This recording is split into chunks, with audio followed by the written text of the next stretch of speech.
안녕하세요. 반갑습니다. 부동산 리세오입니다. 네, 오늘은 부동산 투자자라면 반드시 알아야 할 주제를 가져왔는데, 우리가 부동산 투자할 때 제일 가볍게 접근하기 쉬운 것이 주택이잖아요. 처음부터 뭐 큰 빌딩이나 되게 큰 땅, 뭐 이런 것들로 접근하기가 쉽지 않아요. 우리가 부동산 투자 공부를 할 때 단계 공부하는 것이 좋다고 생각을 하는데, 그래서 오늘 주제는 바로 다가구 주택과 다세대 주택의 차이점입니다. 올바른 부동산. 가끔 집을 물어보시는 손님들이 주택의 용도를 반대로 알고 얘기하시는 분들도 계시더라고요. 반대로 알고 생각하면서 집을 물어보거나 알아보시던데, 그때마다 이렇게 저렇게 설명드린 적이 많아요. 띠띠우. 그래서 이번에 영상 주제는 이걸로 해야 되겠다 싶었어요. 그럼 다가구 주택과 다세대 주택, 이 주택들이 뭐가 다를까요? 어떤 것이 더 투자할 가치가 있을까? 바로 알아보겠습니다. What is that? 자, 제가 두 개의 건물을 띄워봤는데 어떤 게 다가구고 어떤 게 다세대 주택인지 파악이 되시나요? 잘 모르시겠죠? 이쪽이 다가구 건물이고요, 이쪽이 다세대 건물입니다. 요즘은 건축가나 정말 전문가가 아니면 그냥 외관만 보고 건물이 어떤 주택인지 알아보기가 쉽지 않아요. 그래서 이 주택이 어떤 용도로 지어져 있는 건물인지 알아야 되겠는데, 우리 건물 용도 보려면 뭘 봐야 하죠?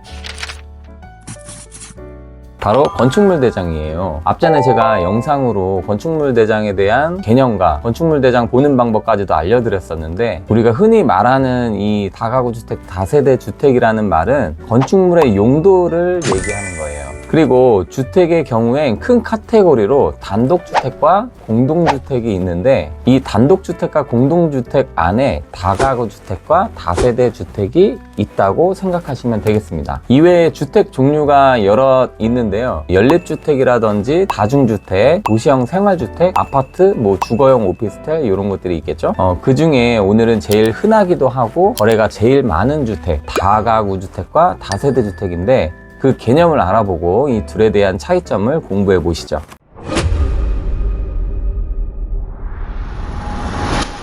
자, 먼저 다가구 주택부터 설명을 드리면, 다가구 주택은 좀 전 큰 카테고리로 따지면 건축법상 단독주택으로 분류가 됩니다. 여러 가구가 함께 살지만 건물 전체가 한 사람의 소유로 되어 있다는 뜻이고요. 다가구 주택은 세대별로, 가구별로 등기를 따로따로 할 수 없다는 게 특징입니다. 띠띠우. 그리고 다세대 주택인데요, 다세대 주택은 큰 카테고리로 따지면 건축법상 공동주택으로 분류가 됩니다. 기본적으로 다가구 주택과 다세대 주택의 제일 큰 차이점이라고 볼 수 있는데, 다세대 주택은 각 호수별로 개별 소유권이 있어서 각각 등기를 할 수 있고 각각의 호실을 따로따로 판매할 수 있다는 게 큰 차이점이라고 보시면 되겠습니다. 우리 아파트를 보면 한 개동 전체가 한 사람 소유가 아니잖아요. 그런 것처럼 호실 소유권이 각각 부여되어 있는 주택이 다세대 주택입니다.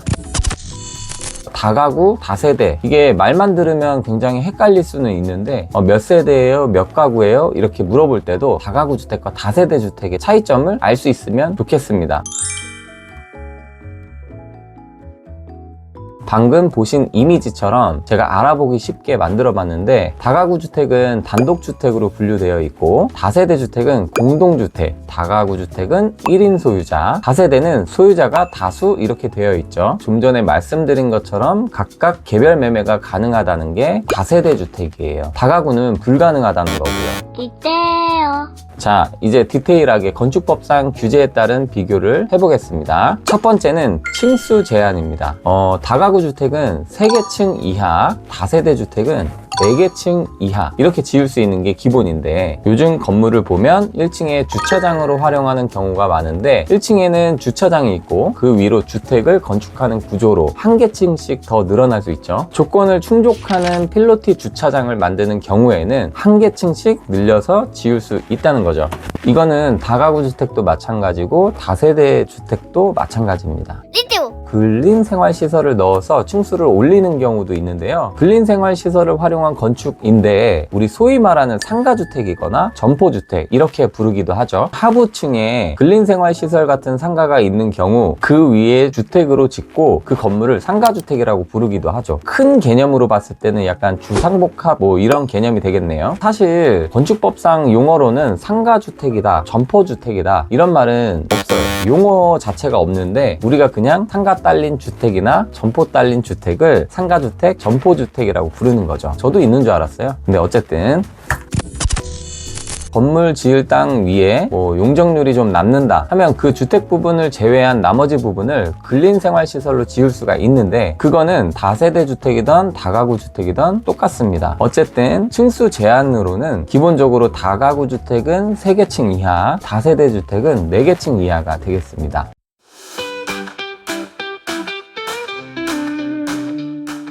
자, 두 번째는 면적 제한인데요. 다가구 주택, 다세대 주택 둘 다 지을 수 있는 연면적이 160제곱미터 이하로 최대 200평입니다. 우리 연면적이 뭐죠? 연면적은 각 층 바닥 면적의 합계를 연면적이라고 하는데 그 총 합면적이 660제곱미터 이하라는 겁니다. 그게 200평 이하라는 거죠. 만약에 100평짜리 대지 위에 건폐율이 50%만 쓸 수 있다라고 하면 우리 건물은 50평밖에 못 쓴다는 건데 그 위에 건물을 짓는다? 각 층 50평씩 총 4개 층이면 200평인 거잖아요. 그런 식으로 지을 수 있다는 거죠.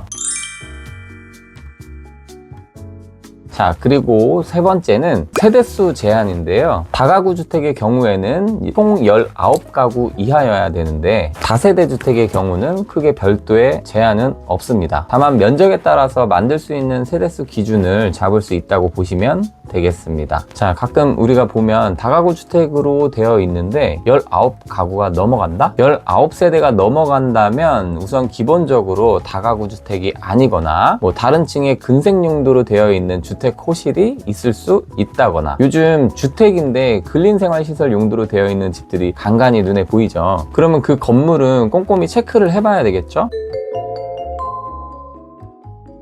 그리고 제가 가장 중요하다고 생각하는 부분인데요. 바로 세금 관련입니다. 자, 세금 관련해서는 완전히 다르게 볼 수가 있는데 취득할 때 취득세는 주택으로 분류가 되니까 주택 취득세율이 적용이 됩니다. 그런데 취득 시 구분에 따라서 세율이 조금 다를 수 있겠죠. 우선은 기본적으로 다가구 주택은 건물 통째를 하나로 볼 것이고 그리고 다세대 주택은 각 호실 하나하나를 따로따로 봐야 하는데요. 이때 아무래도 취득세 구분에 따라서 면적이나 금액에 따라서 세율이 달라지기 때문에 취득세 자체가 달라질 수 있겠습니다.